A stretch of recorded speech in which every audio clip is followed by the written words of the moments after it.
সুপ্রিয় দর্শক, শুভ সকাল। সবাইকে আমন্ত্রণ জানাচ্ছি বাংলা ভিশনের সরাসরি স্বাস্থ্য বিষয়ক সম্প্রচার থাই বেবি ডায়াপার ভালো থাকুন অনুষ্ঠানটিতে। আপনার স্বাস্থ্য এবং স্বাস্থ্য সংক্রান্ত যে কোনো সমস্যা এবং তার সমাধান নিয়ে আপনাদের সাথে থাকছে আমি ডক্টর মলি এবং আমাদের সাথে থাকছেন বিশেষজ্ঞ ডাক্তার। আমাদের আজকের আলোচনার বিষয় করোনাকালীন স্বাস্থ্য সুরক্ষা। এই বিষয়টি নিয়ে কথা বলবার জন্য আমাদের সাথে আজকে স্টুডিওতে উপস্থিত আছেন professor doctor Amal Kumar Chowdhury, department of cardiology and interventional medicine, national institute of cardiovascular disease. দর্শক, আমাদের আজকের অনুষ্ঠানটি লাইভ টেলিকাস্ট করা হচ্ছে। আপনারা চাইলে সরাসরি ফোন করে কথা বলতে পারেন আমাদের আজকে বিশেষজ্ঞ ডাক্তারের সাথে আমাদের স্ক্রলে দেখানো নাম্বারে। স্যার, অনেক ধন্যবাদ আজকে আমাদের সাথে। ধন্যবাদ সুপ্রিয় দর্শকবৃন্দ, শুভ সকাল ও শুভেচ্ছা। স্যার, আমরা অনেক দিন ধরে, এক বছর ধরেই প্রায় একটা প্রাদুর্ভাবের মধ্যে দিয়ে যাচ্ছি, বিশ্বব্যাপী প্রাদুর্ভাবের মধ্যে দিয়ে যাচ্ছি, কোভিড-19, যেটাকে আমরা করোনা ভাইরাসের প্রাদুর্ভাব বলছি। এই যে এই সময়টা আমরা অনেক দূর পার করেও আসছি, অনেক আপস এন্ড ডাউনস আমরা দেখছিলাম। স্যার, একটু যদি আমাদেরকে বলেন, যেহেতু স্যার আপনি national institute of cardiovascular disease হসপিটালে আছেন, কাজ করছেন, ওই প্রেক্ষাপট থেকে, যে ওখানকার রোগীদের প্রেক্ষাপট থেকে, যে আসলে আমরা তো আসলে ডাটা ওভাবে কালেক্ট করতে পারিনি এখনো, যে আসলে এটা কিভাবে যাচ্ছে, কোন দিকে আগাচ্ছে। কিন্তু স্যার, এই যে কোমরবিড ফ্যাক্টরগুলো নিয়ে বারবার আমরা বলি যে কিছু কিছু মানুষকে বাসায় থাকতে বলি সবসময়, বা কিছু কিছু মানুষকে যদি বাসার বাইরে বেরো হয় কিছু প্রোটেকশন নিতে বলি। স্যার, এই বিষয়টা যদি বলেন যে আসলে কিভাবে আমরা দেখছি এই বিষয়গুলোকে। ধন্যবাদ doctor Mali for your question, খুব সুন্দর প্রশ্ন করেছেন। তার আগে প্রথমেই আমাদের দেশ সহ সারা বিশ্বে এই করোনায় আক্রান্ত হয়ে যেসব ফ্রন্টলাইনার সহ অন্যান্য ব্যক্তিরা মৃত্যুবরণ করেছেন তাদের আত্মার শান্তি কামনা করে আমি আমার বক্তব্য শুরু করছি। এটা তো প্রথমে আমরা এই মাসেই, এই স্বাধীনতার মাসেই আমাদের ফার্স্ট কেস ডিটেক্ট হয়েছিল, মনে আছে 8ই মার্চ ফার্স্ট কেস ডিটেক্ট হয়েছিল। তো 8ই মার্চ তো দেরি নেই, আর এক সপ্তাহ পরে হয়তো আমাদের 1 বছর পূর্তি হবে এই কেস ডিটেকশনের। আমরা 1 বছর পেরিয়ে গিয়েছি। তো এটা তো বিশ্ব মহামারী, আপনি বলেছেন বিশ্ব মহামারী আকার ধারণ করেছে, বিশ্ব স্বাস্থ্য সংস্থা ডিক্লেয়ার করেছে, ইউরোপ আমেরিকা সব দেশেই আক্রান্ত হয়েছে। তারপরে আস্তে আস্তে এটার প্রাদুর্ভাবের এইটা 3টা কারণে খুব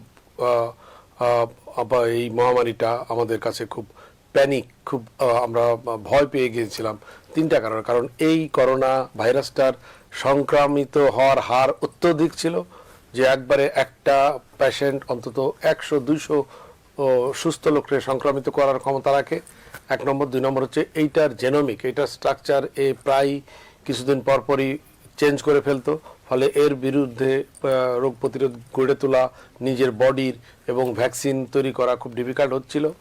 4 নম্বর হচ্ছে যে এইটা আমাদের যে ভাইরাস সাধারণত উইক হয়ে থাকে, কিন্তু এটা একটা স্ট্রং ভাইরাস ছিল যার মর্টালিটি রেট আক্রান্ত হলে অনেক বেশি ছিল। যারা ক্রিটিক্যালি ভাবে আক্রান্ত হয়েছে তাদের মৃত্যুটাও ছিল অনেক মানে করুণ। এই 3টা কারণে এই ভাইরাসটা আমাদের ভিতর প্যানিক সৃষ্টি করেছিলই বলছি, কারণ এখন আমরা অনেকটা সাহসী হয়েছি, অনেকটা পার করে নিয়ে আসছি এইগুলা কারণে। কিন্তু এখনো কিছু কিছু মৃত্যু রয়ে যাচ্ছে, এখনো আক্রান্ত হচ্ছে। এবং কারা আক্রান্ত হচ্ছে?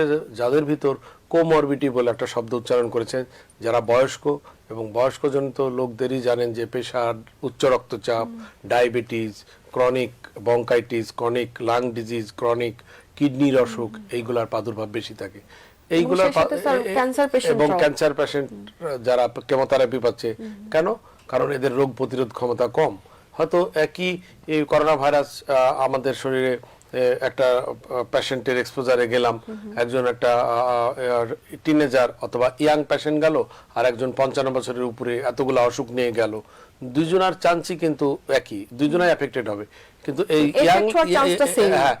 ইয়াং যে সুস্বাস্থ্যের অধিকারী যে ব্যক্তিটা, সে ওভারকাম করে যাবে, তার কোনো সিমটম নাও হতে পারে, অথবা মাইল্ড সিমটম হয়ে ভালো হয়ে যাবে। কিন্তু যারা হার্ট ডিজিজে ভুগছে, আপনি জানেন যে আমাদের দেশে প্রথম 3টা মৃত্যুই হয়েছে রিং লাগানো রোগী, ফলে তারা কিন্তু সাফারার হবে বেশি, এবং তাদের সংক্রামিত হওয়ার পরে তার অসুখের মাত্রাটা, অসুখের লক্ষণগুলা তীব্র আকার ধারণ করবে দেন একটা যুবতী, একটা মানুষের চেয়ে। স্যার, খুবই গুরুত্বপূর্ণ একটা পয়েন্ট।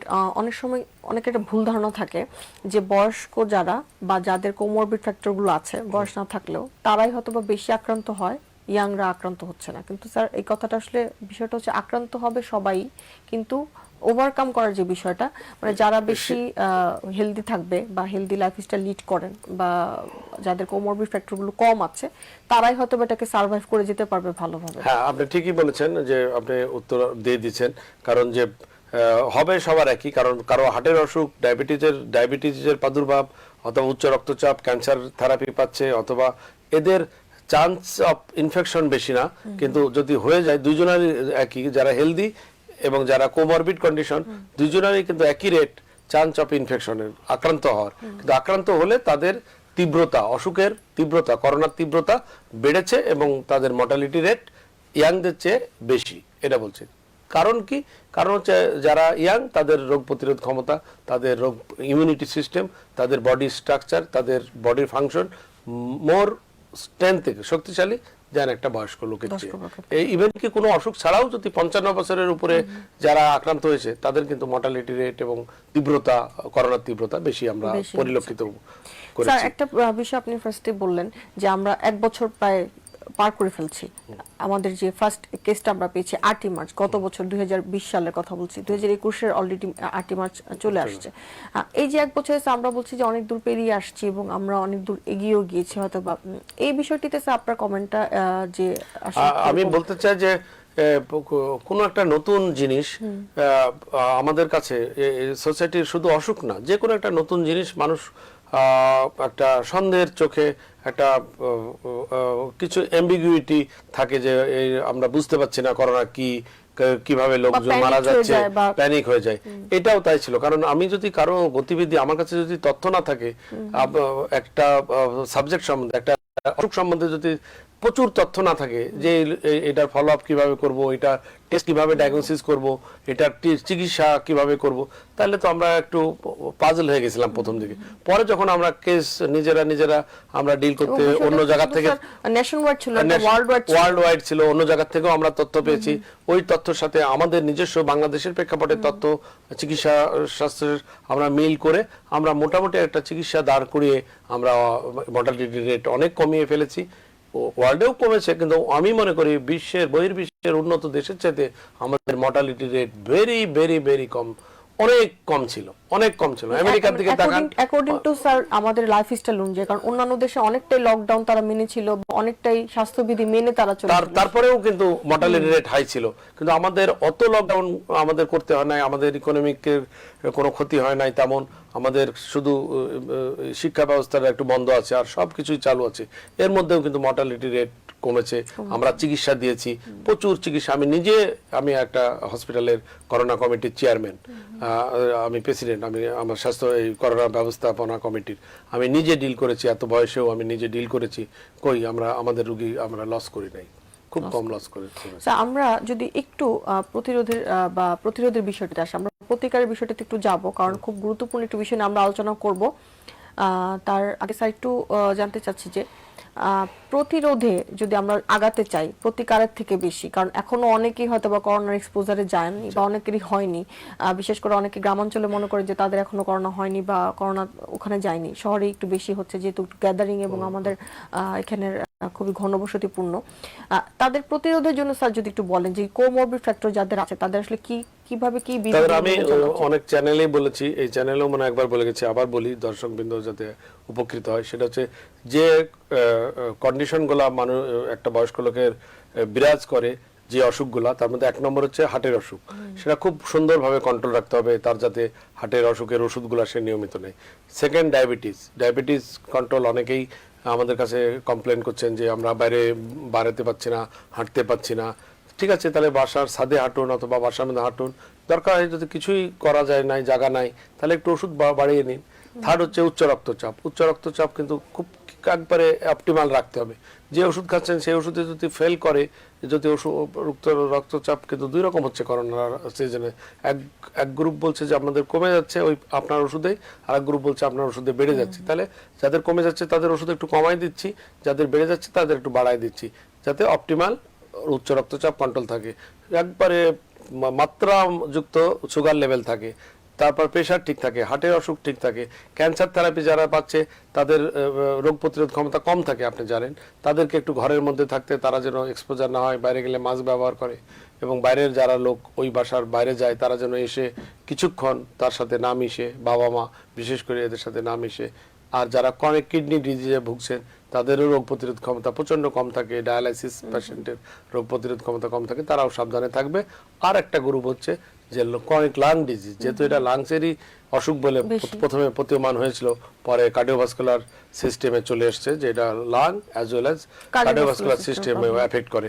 অতএব তারাও যারা ক্রনিক অ্যাজমার রোগী, হাঁপানির রোগী, তারাও কিন্তু প্রচন্ড সাবধানে থাকবে এবং তাদের যে ইনহেলারগুলা, ওষুধগুলা নিয়ে তারা যেন কন্ট্রোলে থাকে। কারণ আনকন্ট্রোল অ্যাজমাতে যদি করোনা হয় তাহলে কিন্তু তার প্রকোপ, তার খুব মানে প্রাদুর্ভাব প্রচণ্ডভাবে দেখা দিবে তার ভিতর, এবং এটা ভেন্টিলেটর অ্যাজ ওয়েল অ্যাজ মর্টালিটির দিকে নিয়ে যেতে পারে, মৃত্যুর দিকে নিয়ে যেতে পারে। এই জন্য অ্যাজমা একটা খুব ওয়েল কন্ট্রোল রাখবে। যতগুলো অসুখের নাম বললাম তার মধ্যে অ্যাজমা ফার্স্ট, সেকেন্ড হচ্ছে হার্টের অসুখ। হার্টের রোগ। স্যার একটু যদি জানি যে প্রতিকারের বিষয়টিতে স্যার আমরা দেখা গেছে আমরা অনেক ধরনের গাইডলাইন, অনেক ধরনের কিছুই বের হচ্ছিল যখন থেকে করোনার প্রাদুর্ভাবটা শুরু হয়েছিল, আমরা আস্তে আস্তে ওগুলো ফলো করছিলাম। স্যার এই স্টেজটা যদি একটু বলেন যে এই জার্নিটা কিরকম ছিল, যে প্রথমে আসলে আমরা কি করেছি, এখন এই পর্যন্ত এসেছি, কারণ দেখা যাচ্ছে ইন ফিউচার হয়তো আমরা আরো একটু মডিফাইড হব বা আরো কিছু জানবো নতুন ফিচার সম্পর্কে, এই ভাইরাসের আরো অনেক কিছু সম্পর্কে আমরা তখন প্রতিকার করতে পারবো। আমি আপনাকে বলি যে আমরা আমাদের যে টেকনিক্যাল ন্যাশনাল কমিটি ছিল, মহামান্য ডিজি মহোদয়, স্বাস্থ্য মহাপরিচালকের নেতৃত্বে এবং স্বাস্থ্য মন্ত্রণালয়ের নেতৃত্বে, এটা আমাদের কিন্তু প্রতি সপ্তাহে গাইডলাইন আপডেট করা হয়েছে, প্রতি 15 দিনে করা হয়েছে, প্রতি মাসে করা হয়েছে। কার সাথে মিল রেখে, বহির্বিশ্বের সাথে মিল রেখে, ইউরোপ, আমেরিকা, ফার্স্ট ওয়ার্ল্ড কান্ট্রিদের সাথে মিল রেখে, বিশ্ব স্বাস্থ্য সংস্থার সাথে মিল রেখে আপডেট করা হয়েছে। আমাদের একবারে কোনো নন সায়েন্টিফিক, কোনো মন গড়া কোনো চিকিৎসায় আমরা ইম্পাইল করি নাই, আমরা পেশেন্টের উপর পরীক্ষামূলকভাবে করি নাই।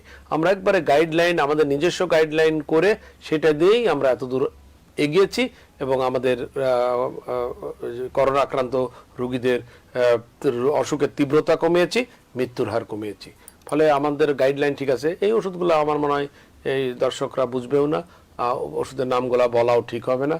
যখন যখন যে আক্রান্ত হয়, আমাদের প্রচুর হসপিটাল আছে, সেখানে গেলে তাদের ডাক্তার সাহেব বলে দিবে। স্যার একটা বিষয় অনেক সময় রোগীরা প্রশ্ন করে যে আমার হার্টের সমস্যা আছে, বা দেখা যাচ্ছে যে তাদের এনজিওগ্রাম করে অনেক সময় ব্লক পাওয়া যায় হার্টে, আমরা জানি যে এনজিওগ্রাম করে ব্লকটা আমরা সাধারণত দেখি, সেক্ষেত্রে অনেক সময় রিং পরানোর যে সাজেশন ডক্টররা দেন, অনেকেরই প্রশ্ন থাকে, অনেক সময় যারা ডক্টর তাদেরকে প্রশ্ন করতে থাকেন আশেপাশে যে আমাকে ডক্টর বলেছেন যে রিং পরানোর বিষয়, কিন্তু আমার একবার করোনা হয়েছিল, আমি কি সেটা এখন মানে করতে পারবো কিনা, বা আমার এখনো করোনা আছে, আমি কি সেটা এই জিনিসটা করতে পারবো কিনা, এই বিষয়গুলো অনেক সময় রোগীরা প্রশ্ন করে। এখানে আমি বলি যে একবারে বিজ্ঞান ভিত্তিক যে হার্টের যে রিং পরানোর বা হার্ট অ্যাটাক হলে যে চিকিৎসা, একটু বলি যে করোনা কিন্তু নিজে হার্ট অ্যাটাক করাইছে। এইবার আমাদের দেখেছি করোনা আক্রান্ত রোগী হার্টের কয়েকটা ডাইরেক্ট ইফেক্ট করে, মায়োকার্ডাইটিস করে, হার্টের মাসুলে ইনফেকশন করে, তারপর হার্টের মাসুলে, হার্টের উপরে যে একটা পর্দা থাকে পেরিকার্ডাইটিস বলে, পেরিকার্ডাইটিস করে, তাতে চেস্ট পেন হয়। এবং কারো ধরেন যে 40 বছর 50 বছর বয়স, হয়তো 30% 40% ব্লক ছিল, এই ব্লকগুলোকে রাপচার করে তার প্লাকটাকে ভেঙে দিয়ে ওই রক্তনালীটা সম্পূর্ণ বন্ধ করে দিয়ে হার্ট অ্যাটাক করেছে। এবং হার্টের রক্তনালীর ভিতর কোনো ব্লক ছাড়াই থম্বাস রক্ত ক্লট বলি আমরা, যেটা রক্ত জমাট বাঁধিয়ে হার্ট অ্যাটাক করিয়েছে। এতগুলা ডাইরেক্ট ইফেক্ট করোনা করেছে হার্টের পুরে, এত ইফেক্ট লাংসেও করে নাই, কারণ লাংসের ইফেক্টটাও হার্টের পুর এসেই পড়েই তার মৃত্যু হয়েছে যারা মৃত্যুবরণ করেছে। ফলে সমস্ত ডেথ কিন্তু কার্ডিওভাস্কুলার এবং পালমোনারি এম্বোলিজম দিয়েই হয়েছে।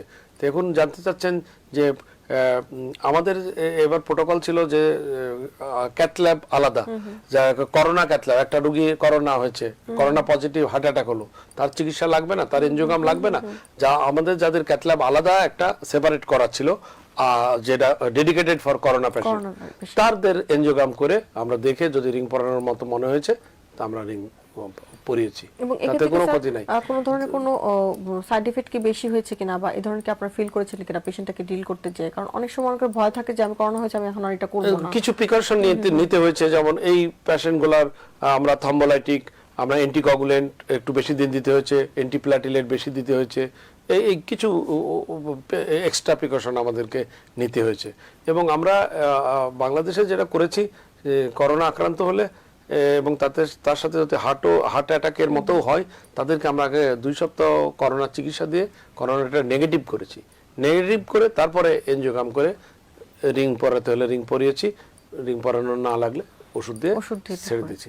তাতে আমরা দেখেছি যে আমাদের এই কনজারভেটিভ একটু অ্যাটিটিউডে আমাদের বেনিফিট বেশি হয়েছে, ভালো হয়েছে। স্যার, একটা কথা বলছিলেন যে কোমরবিড ফ্যাক্টর হিসেবে ক্যান্সার একটা বিষয়, খুব কমন একটা ফ্যাক্টর, কারণ অনেকেই বাংলাদেশে আসলে ডায়াগনোসিসও বেশি হচ্ছে এবং মানুষের অ্যাওয়ারনেসের জন্য আসলে ক্যান্সারটাও দেখা যাচ্ছে যে মানুষ অ্যাওয়ার হচ্ছে নিজেদের প্রতি, এবং ক্যান্সার পেশেন্টের নিজেদের ডায়াগনোসিসের জন্য বেড়ে যাচ্ছে।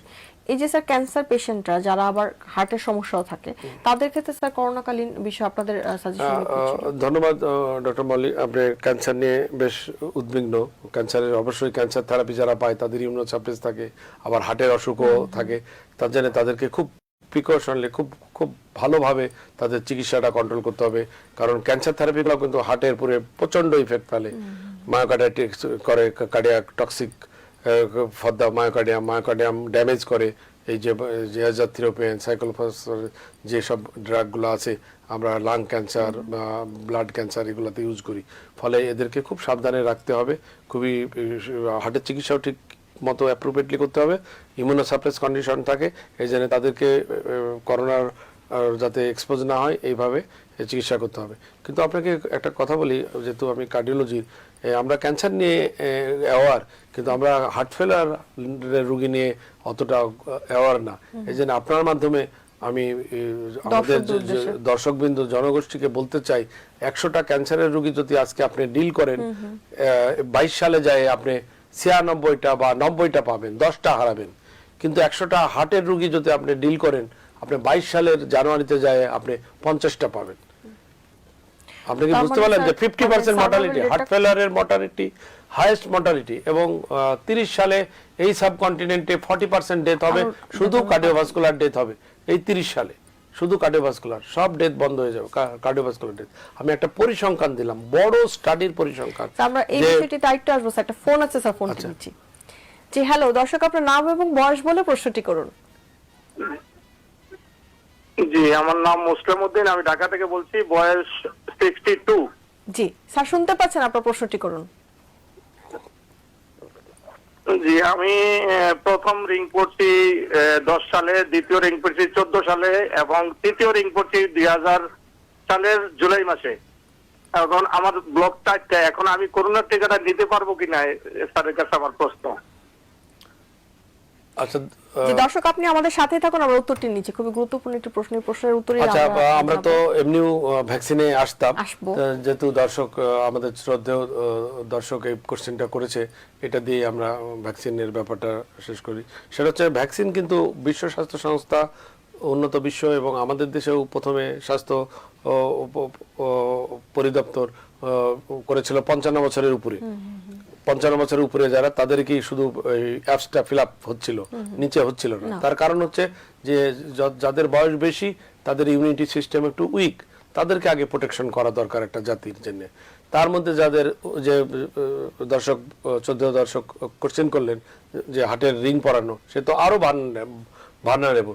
এখন আমি বুঝছি না যে আমাদের যারা গ্রামে গঞ্জে ডাক্তার আছে, তারা কেন বলছে না যে আপনাদের জন্য ভ্যাকসিনটা আনা হয়েছে। যার অ্যাজমা আছে, যার হার্টে রিং পরানো আছে, যার উচ্চ রক্তচাপ, যার ডায়াবেটিস আছে, যে অনেক কিডনি ডিজিজে ভুগছেন, ডায়ালাইসিস হচ্ছে প্রতি সপ্তাহে 2 বার করে, যার অনেক লাং ডিজিজ, অ্যাজমা, এদের জন্যই তো ভ্যাকসিনটা ফার্স্ট। 55 বছরের উপরে মানে ধরে নেব যে এই আমি যে 7টা ডিজিজ বললাম, তার কোন একটা তার আছে, তারা আগে দিবে। অতএব দর্শক, আপনার মাধ্যমে সবাইকে জানাচ্ছি, যারা রিং লাগানো, যারা যে উচ্চ রক্তচাপে ভুগছেন, ডায়াবেটিসে ভুগছেন, তারা দ্রুত অ্যাপস পূরণ করে ভ্যাকসিন নিয়ে নেবেন। আপনার প্রেশার, ডায়াবেটিস এগুলা অ্যাবসলিউটলি কন্ট্রোল থাক আর না থাক, এই ভ্যাকসিনের সাথে 100% প্রেশার কন্ট্রোল, 100% ডায়াবেটিস কন্ট্রোলের কোনো রিলেশন নাই। শুধু একটা বলতে চাই, যাদের অ্যাজমা খুব প্রকোপভাবে দেখা দিয়েছে তারা যেন অ্যাজমাটা একটু কন্ট্রোল করে ভ্যাকসিনটা নেয়, কারণ ভ্যাকসিনের একটাই খারাপ ইফেক্ট থাকতে পারে, এখনো আমরা পরিলক্ষিত হয় নাই। আমি একটা সেন্টার, আমার সেন্টারের আমার মানে আমি ব্যবস্থাপনা কমিটির চেয়ারম্যান হিসেবে আছি জাতীয় হৃদরোগের যে সেন্টারটা, আমরা প্রায় 10,000 15,000 না 25,000 দিয়ে ফেলেছি আজ গতকাল পর্যন্ত। একজনেরও কোনো সাইড ইফেক্ট হয়নি। মৃদু সাইড ইফেক্ট হয়েছে, হয়তো একটু জ্বর এসেছে ঘন্টা খানেকের জন্য, হ্যাঁ আসলে তো আরো ভালো বুঝতে হবে যে এটা বডিতে কাজ করছে। অতএব আপনারা যারা 55 বছরের ঊর্ধ্বে যে কোনো অসুখে ভুগছেন তারা সবাই ভ্যাকসিন নিয়ে নেন, তাতে কোনো বিন্দুমাত্র কোনো ভয়ের কোনো কারণ নাই, কোনো দ্বিধাদ্বন্দ্বের কোনো কারণ নাই। শুধু বলবো যে যারা অ্যাজমা প্রচন্ডভাবে এখন এইমাত্র ভুগছেন তারা একটু ইনহেলার অথবা অ্যাজমার ডাক্তারের সাথে আলাপ করে একটু কন্ট্রোল করে নেবেন, কারণ যদি অ্যালার্জিক রিয়াকশন হয় তাহলে অ্যাজমাটা একটু বাড়তে পারে। অন্য কোনো অসুখ, ডায়াবেটিস, প্রেশারের অসুখ, হার্টের অসুখ, এগুলো বাড়ার কোনো স্কোপ নাই। ক্যান্সারের থেরাপি পাচ্ছে, উচ্চ রক্তচাপে ভুগছে, এগুলো বাড়ার কোনো স্কোপ নাই। দর্শক অনেক ধন্যবাদ আমাদের প্রশ্নটি করার জন্য। আমাদের আজকের বিষয় আমরা ভ্যাকসিন নিয়ে এবং ভ্যাকসিনের সম্পর্কে আরো অনেক কিছুই নিয়ে আমরা আরো আলোচনা করব। আমরা একটি বিরতি নিচ্ছি, বিরতির পর আমরা ফিরে আসবো। সুপ্রিয় দর্শক, থাই বেবি ডায়াপার ভালো থাকুন অনুষ্ঠানটি এই পর্যায়ে সময় হয়ে এসেছে ছোট বিরতি নেবার। বিরতির পর ফিরে আসছি, থাকবেন আমাদের সাথে।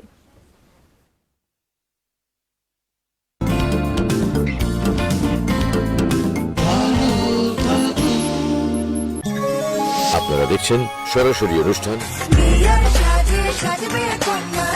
থাই বেবি ডায়াপার নিবেদিত ধারাবাহিক নাটক বিবাহ ভাবে, powered by Thai sanitary napkin. দেখবেন প্রতি রবি ও সোমবার রাত 8:15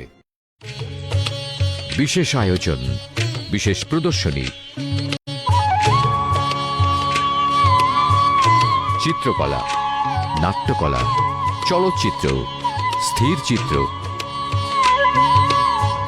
উৎসবের শুভযাত্রা কিংবা সমাপনী সহ সপ্তাহের ঘটে যাওয়া উল্লেখযোগ্য ঘটনা নিয়ে বিশেষ অনুষ্ঠান বিচিত্রা।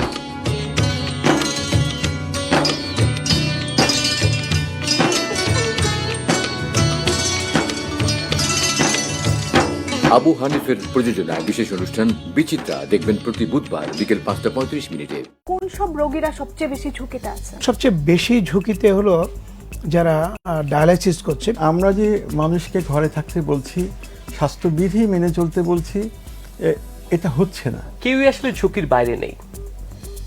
If someone is infected, definitely উনি ঝুঁকিতেই আছেন। যদি মাস্ক আমরা পরি সবাই, তাহলে বলা হচ্ছে যে 70% বেশি আমরা করোনা ইনসিডেন্স প্রিভেন্ট করতে পারি। এমন কিছু একটা করি যাতে সংক্রমণ না ছড়ায়। চিকিৎসকের পরামর্শ মতো যদি কেউ স্বাস্থ্য সুরক্ষা ও চিকিৎসা পরামর্শ নিয়ে সরাসরি অনুষ্ঠান ইউনিভার্সাল মেডিকেল কলেজ হাসপাতাল, স্বাস্থ্য কথা। খারাপ রোগী কম হচ্ছে, কারণ আমরা তো হাসপাতালে ভর্তি দেই সাধারণত খারাপ রোগী। আমাদের মাথায় একটা যে 80 থেকে 85% পেশেন্ট কিন্তু বাসাতে ট্রিটমেন্টই ভালো হয়ে যায়। প্লাস্টিকে কিন্তু সবচেয়ে বেশি 7 দিন পর্যন্ত করোনা ভাইরাস স্টে। ডক্টর শ্রীফাতের উপস্থাপনা ও তাহমিনা মুক্তার প্রযোজনায় সরাসরি অনুষ্ঠান ইউনিভার্সাল মেডিকেল কলেজ হাসপাতাল, স্বাস্থ্য কথা দেখবেন প্রতি শনিবার সকাল 10:10।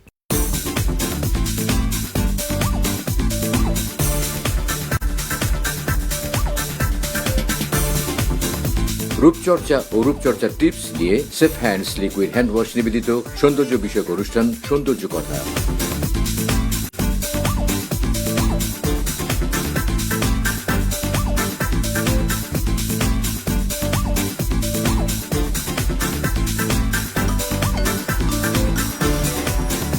নোভার উপস্থাপনা ও রেহেনা রাহার প্রযোজনায় সৌন্দর্য কথা দেখবেন রবিবার রাত 9:05। আমি সুপার হিরো, যে কারো যে কোনো রকম সমস্যা আমি মুহূর্তে দূর করে দিতে পারি, শুধুমাত্র নিজের সমস্যা ছাড়া। আমার কোন চলচ্চিত্রে কোনো নায়িকা চিৎকার করেছে কি? আচ্ছা, না ওইরকম হয়নি, ওই রিস্ক আমি যেতেই দিই। মোহাম্মদ ভাই আর আমি একবার ছাদে বসে আছি, হঠাৎ করে কোথা থেকে একটা সমসাময়িক বিষয় নিয়ে ভিন্ন স্বাদের রম্য বিদ্রুপাত্মক আয়োজন টক মিষ্টি ঝাল। আমরা এই কাজ নিয়ে আমরা একটু আড্ডা দিচ্ছি নিরিবিলিতে, কই থেকে উড়ে এসে জুড়ে বসছি। তো সেই সুপারম্যান বলল, অবহেলা করবেন না আমাকে, আমি 10 বছর সাধনা করেই উড়া শিখেছি। 10 বছর? আরে 10,000 টাকা দিলে তো হেলিকপ্টারেই ঘুরে বেড়ানো। সুপার হিরো অনেক দেখা গেলেও সুপার হিরোইন কিন্তু তেমন একটা দেখা যায় তেমন মানে দেখাই যায় একদম দেখা যায় আবু হেনা রনির উপস্থাপনা ও খায়রুল বাবের প্রযোজনায় টক মিষ্টি ঝাল দেখবেন আজ রাত 11:25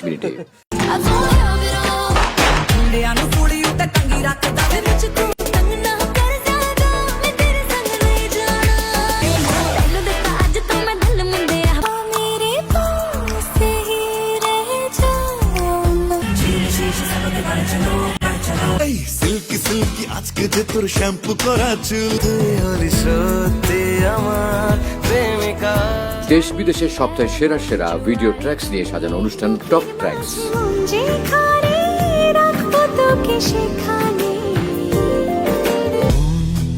চায় শুধু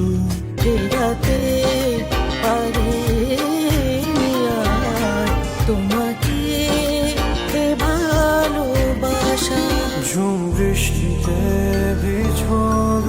সোনিয়া হুসাইনের উপস্থাপনা ও শাহিদ সম্পদের প্রযোজনায় টপ ট্র্যাক্স দেখবেন বুধবার রাত 11:25। তোর চোখকে এত দরখাস্ত করে এত আবেদন কেন? আমার কথা যদি তোমার ভালো লাগা থাকে তাহলে সেটা কবিতার মর্যাদা পায়। আইসে প্রেমিক কুদুর আইউন না কুদুর আইলে কি তো আমি চিন্তা করতেছি আমি বিয়েটা করবাম। আমি কতবার কইছি যে একবার দেখা করো, একবার দেখা করো, তুই সব ভুলে গেলা? প্রেমের ক্ষেত্রে মায়েরা পাগলামি খুব পছন্দ করে। আমি জাতীয় মহিলা পরিষদে চাকরি করি। বেড়া মানুষ মহিলা পরিষদে কিতে করস? থাই বেবি ডায়াপার নিবেদিত ধারাবাহিক নাটক বিবাহ হবে powered by Thai sanitary napkin, রচনা ও পরিচালনা রনক হাসান। এক জায়গা তুই লয়ে যাই ভাই আয়নার ভিতরে সাউনের লগে লগে তুমি চোখ দিয়ে আমার একটা চোখ টিপ মারবা, আমার কলজার একটা বাল্ব বন্ধ হয়ে যাবে। Wow baby wow. স্টপ। মনের উপর চাপ পড়লে পাগল হয়। থাই বেবি ডায়াপার নিবেদিত ধারাবাহিক নাটক বিবাহ হবে powered by Thai sanitary napkin দেখবেন প্রতি রবি ও সোমবার রাত 8:15। রূপালি রূপালি দীপালি দীপালি টুক টুক টুক টুকি টুকটুকি সুন্দরী হওনের এত জ্বালা দিলটা খালি হয় বিদিশা। থাই বেবি ডায়াপার নিবেদিত ধারাবাহিক নাটক বিবাহ হবে ন্যাপকিন রিল্যাক্স নিবেদিত ভালো থাকুন।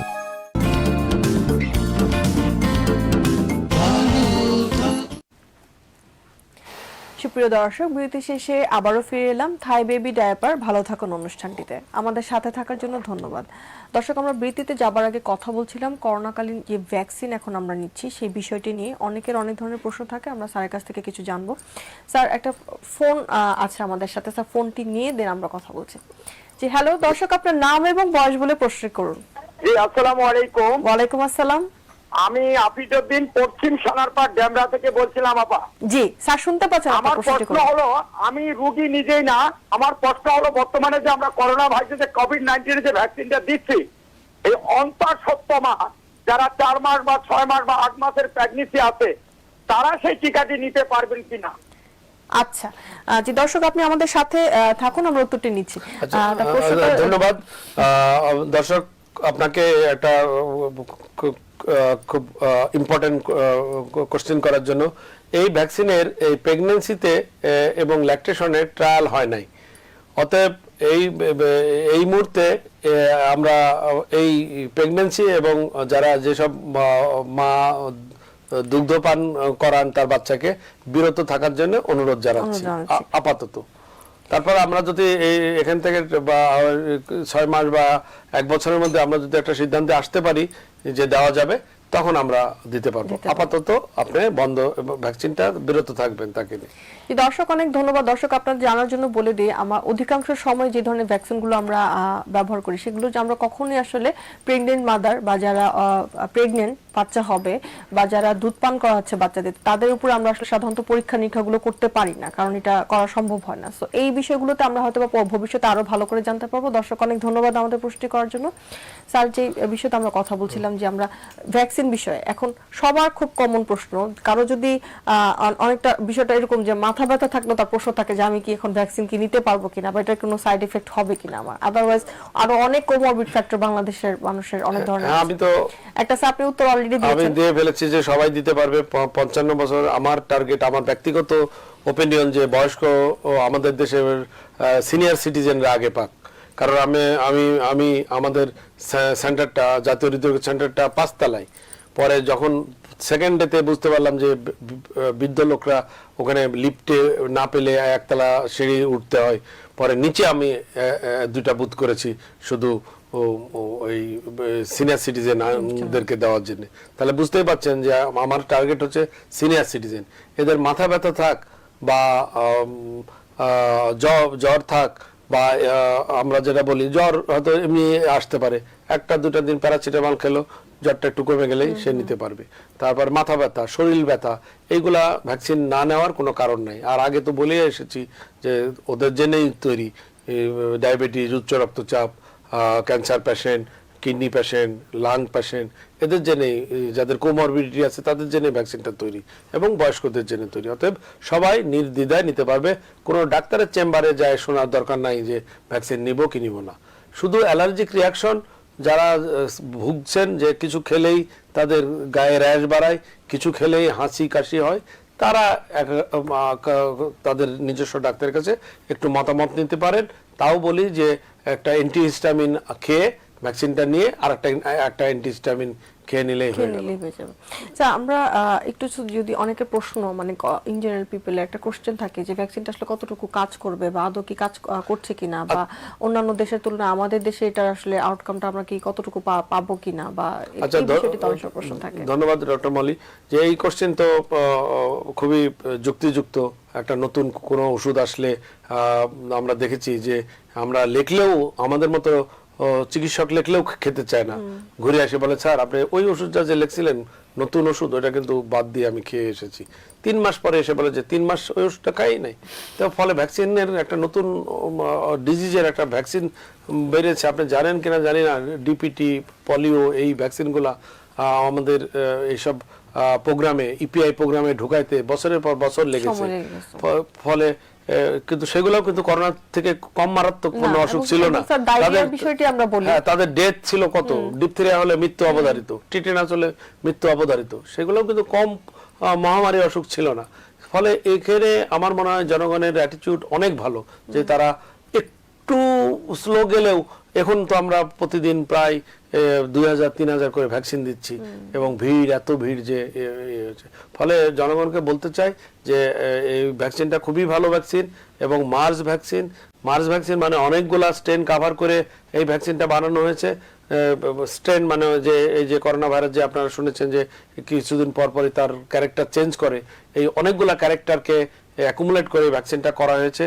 এইটা যাদের বডি ইমিউনিটি ভালো তাদের 80% মতো, 80 to 90% সাকসেস অ্যান্টিবডি তৈরি করবে, এতে কোনো সন্দেহ নাই। এবং অন্য যে ভ্যাকসিনগুলো আছে আমেরিকায়, যে মডার্না এবং এখানে যে ইউকে যে ভ্যাকসিন ব্যবহার করছে, তাদের স্পেকট্রাম কিন্তু আমাদের এই ভ্যাকসিনের থেকে অনেক ন্যারো, অল্প কয়েকটা করোনা ভাইরাসের স্ট্রেন কভার করছে, আমাদেরটা অনেক বেশি কভার করছে। এবং দেখছেন যে আমেরিকা এবং ইউরোপ আবার এই ভ্যাকসিন তারা ইম্পোর্ট করার জন্য চাপ দিচ্ছে এই সেরাম ইনস্টিটিউটকে। আর আমাদের এইটা পার্শ্ববর্তী দেশ থেকে আসুক আর যেখান থেকে আসুক, এটা আমাদের একবারে অরিজিনাল। সেরাম ইনস্টিটিউট ওয়ার্ল্ডে অনেক জায়গায় আছে, এটা কারো ব্যক্তিগত সম্পত্তি না, কোনো একটা দেশের ব্যক্তিগত ইনস্টিটিউট না, এটা একটা ইন জেনারেল একটা ফার্মাসিউটিক্যালের ইনস্টিটিউট। বিভিন্ন জায়গায় তারা এটা তৈরি করে, কিন্তু একই কোয়ালিটি মেনটেন হচ্ছে। এবং বুঝতে পারছেন যে ভ্যাকসিন নিলে একটু জ্বর আসছে কারো, তার মানে কাজ হচ্ছে এটা 1 ঘন্টার জন্য। আমি নিজে নিয়েছি, আমার 1 ঘন্টার জন্য একটু জ্বর লাগছিল, একটা প্যারাসিটামলকে হসপিটাল করেছি, কোনো অসুবিধা হয় নাই, চেম্বার করেছি, কোনো অসুবিধা হয় না। স্যার অনেক ধন্যবাদ, ভ্যাকসিন নিয়ে অনেক কিছু আমরা স্যার আপনার কাছ থেকে জানতে পেলাম। স্যার যেহেতু আপনি একটি খুব স্বনামধন্য জায়গায় কাজ করছেন, national institute of cardiovascular disease, আমরা খুব কমনলি কোনো প্রবলেম হলে প্রথমে ওই জায়গার কথাটা চিন্তা করি এবং সেই জায়গায় স্যার আপনি কাজ করছেন। স্যার একটু যদি জানি, যেহেতু স্যার হৃদরোগের বিষয়গুলো নিয়ে আপনি স্যার লম্বা সময় ধরে আপনার প্র্যাকটিসে আছেন, বাংলাদেশের প্রেক্ষাপটে স্যার যদি হৃদরোগ থেকে আসলে প্রতিরোধ করতে চাই, প্রতিকারের চেয়ে বেশি প্রতিরোধটা আসলে গুরুত্বপূর্ণ, সেক্ষেত্রে স্যার জীবনযাত্রার মান থেকে শুরু করে আসলে কি কি মেজারগুলো নিলে আমরা আসলে ভালো থাকতে পারবো? আমি প্রতিবার আমার চেম্বারেও আমার কাউন্সিলর আছে, কাউন্সিলিং একজন রেখেছি, সে খুবই এডুকেটেড আমার মতোই সে। কারণ আমাদের হৃদরোগ শুধু না, নন কমিউনিকেবল ডিজিজ, অসংক্রামক ব্যাধি। এই করোনা আসাতে তো সংক্রামক ব্যাধি একবারে জনগণ সবাই জেনে গেছে পুঙ্খানুপুঙ্খানু, কিন্তু এর ছায়ায় যে অসংক্রামক ব্যাধি যে 7-8টা আছে, নাম্বার 1 হচ্ছে হার্ট ডিজিজ, নাম্বার 2 হচ্ছে উচ্চ রক্তচাপ, নাম্বার 3 ডায়াবেটিস, নাম্বার 4 হচ্ছে কিডনি ডিজিজ, নাম্বার 5 হচ্ছে ক্যান্সার, নাম্বার 6 হচ্ছে লাং ডিজিজ। এই যে 6-7টা যে অসংক্রামক ব্যাধি আছে, টুডে আর টুমোরো হবেই, আমি বলতে পারি না যে হবে না, কিন্তু কত লেট করানো যায়, কত লেট করানো যায়। প্রেশার আমি পাচ্ছি আজকে 15 বছর বয়সে, কোনো কারণ খুঁজে পাচ্ছি না। 15 বছর কারণে প্রেশার, একটা বাচ্চার প্রেশার হওয়ার কথা ছিল, মা ডাক্তার সে নিয়ে এসেছে গত সপ্তাহে আমার চেম্বারে, খুব বেশি হলে 15 থেকে 18 বছর বয়স হবে, ওবেজ, ফাস্ট ফুড খায়, প্রেশার। অনেক এক গাদা পরীক্ষা দিলাম যে এই বাচ্চার ওষুধ শুরু করার আগে তো আমার ডকুমেন্ট লাগবে, যে সেকেন্ডে না, কোনো কাজ নাই। তার মানে আমার এটা এসেন্সিয়াল হাইপারটেনশন, যে প্রেশারটা হওয়া উচিত ছিল 60 বছর বয়সে, যে সে তার আজকে 18 বছর বয়সে তাকে প্রেশার ওষুধ বাধ্য হয়ে দিতে হচ্ছে, কারণ কোনো মতেই লাইফস্টাইল চেঞ্জ করেও কন্ট্রোল হচ্ছে না, কারণ সে লেট করে ফেলেছে লাইফস্টাইল চেঞ্জ করতে। এই কয়টা, এই যে আমি 7টা নন কমিউনিকেবল ডিজিজ বললাম, তাদের চিকিৎসা ব্যবস্থা পিরামিডের মতো, পিরামিডের মতো। এই বেসটা হচ্ছে পেশেন্টের হাতে, এই বেসটার মধ্যে আছে তার খাবার দাবার, তার জীবনযাত্রা, চলাফেরা, তার মানসিক অবস্থা, তার ধূমপান, টোবাকো এগুলা করে কিনা, তার শারীরিক ফিজিক্যাল অ্যাক্টিভিটি করে কিনা, এই 5টা কম্পোনেন্ট আমার। একটা হচ্ছে খাবার, সেকেন্ড হচ্ছে ধূমপান, থার্ড হচ্ছে সে ফিজিক্যাল অ্যাক্টিভিটি, ফোর্থ হচ্ছে তার মানসিক স্ট্যাটাস, দ্যাট মিন সে কতটা স্ট্রেসে থাকে, কতটা। এই 4-5টা জীবন ব্যবস্থা যদি মেনে চলে ছোটকাল থেকে, একটা বাচ্চা পরিবারের মা বাবা যদি তার টিনেজার থেকে বাচ্চাগুলোকে হেলদি লাইফস্টাইল শিখায়, একমাত্র তবেই শুধু আমরা উচ্চ রক্তচাপ, ডায়াবেটিস এগুলা করতে পারবো। আমার অ্যাপেক্স বললাম কিসের জন্য, আমার কাছে আসলো ফট করে হার্ট অ্যাটাক, একটা রিং লাগাই দিলাম, একটা পেসমেকার লাগাই দিলাম, এটা তো কোনো চিকিৎসা হলো না। কিন্তু তার এই রিংও ঠিক রাখতে হলে কিন্তু তার পরের দিন থেকে ধূমপান পরিহার করতে হবে, কার্বোহাইড্রেট কম খেতে হবে, শ্বেতসারজাত খাদ্য কম খেতে হবে, 1 ঘন্টা করে হাঁটতে হবে। এগুলো যদি কেউ জিমে যেত, কেউ যদি ইয়াং অবস্থায় জিম করতো, জগিং করতো, মর্নিং ওয়াক করতো, তাহলে কিন্তু তারা হতো না। হতো 5 বছর পর হতো, 10 বছর পর হতো। তো 10 বছরে আপনি কত ওষুধ খেলেন, কত সাইড এফেক্ট হলো, কত টাকা গেল। স্যার অনেক ধন্যবাদ। আমরা একদম অনুষ্ঠানের শেষ পর্যায়ে আছি স্যার, অনেক ধন্যবাদ আজকে আমাদের সাথে সিস্ট্রিতে জয়েন করার জন্য। ধন্যবাদ আপনার মাধ্যমে দর্শকবৃন্দের প্রতি ধন্যবাদ। তারা সুস্বাস্থ্য থাক, সুস্বাস্থ্যের অধিকারী থাক, দীর্ঘজীবী হোক সবাই। স্যার আপনি যদি শেষ কোনো কমেন্ট করতে চান দর্শকদের উদ্দেশ্যে, তাহলে স্যার আমরা নিতে চাই। আমি যেহেতু হৃদরোগ নিয়ে কাজ করি, আমি মেডিসিন এবং হৃদরোগ নিয়ে কাজ করি, আমার শেষ হচ্ছে যে রোগ প্রতিরোধী প্রথম এবং প্রধান, এটা আমার স্লোগান। আমি বাংলায় যেখানে প্রেজেন্টেশন দিই, লাস্ট স্লাইডটায় আমি বলি যে প্রতিকারের চাইতে অসুখ হওয়ার চাইতে তার আগে ঠেকানো, প্রতিরোধী প্রথম এবং প্রধান। আপনার স্বাস্থ্য আপনার হাতে, আপনার হৃদয় আপনার হাতে, আপনার স্বাস্থ্য এবং আপনার হৃদয়ের যত্ন আপনি নেবেন। 90%, 10% আমাদের হাতে থাকবে, এটা মনে রাখতে হবে। ডাক্তার সবকিছু করতে পারে না। স্যার অনেক ধন্যবাদ আজকে আমাদের সাথে স্টুডিওতে। আপনাকেও ধন্যবাদ, দর্শকবৃন্দকেও ধন্যবাদ। সুপ্রিয় দর্শক, থাই বেবি ডায়াপার ভালো থাকুন অনুষ্ঠানটিতে আমাদের আজকের বিষয় ছিল করোনাকালীন স্বাস্থ্য সুরক্ষা, আসলে হৃদরোগের বিষয়টিতে আমরা কি করতে পারি। এবং দর্শক আশা করি আপনারা অনেক কিছু জানতে পারলেন এবং উপকৃত হয়েছেন। আবার দেখা হবে আগামী পর্বে, ততদিন পর্যন্ত অপেক্ষা থাকুন, সুস্থ থাকুন এবং অবশ্যই ভালো থাকুন।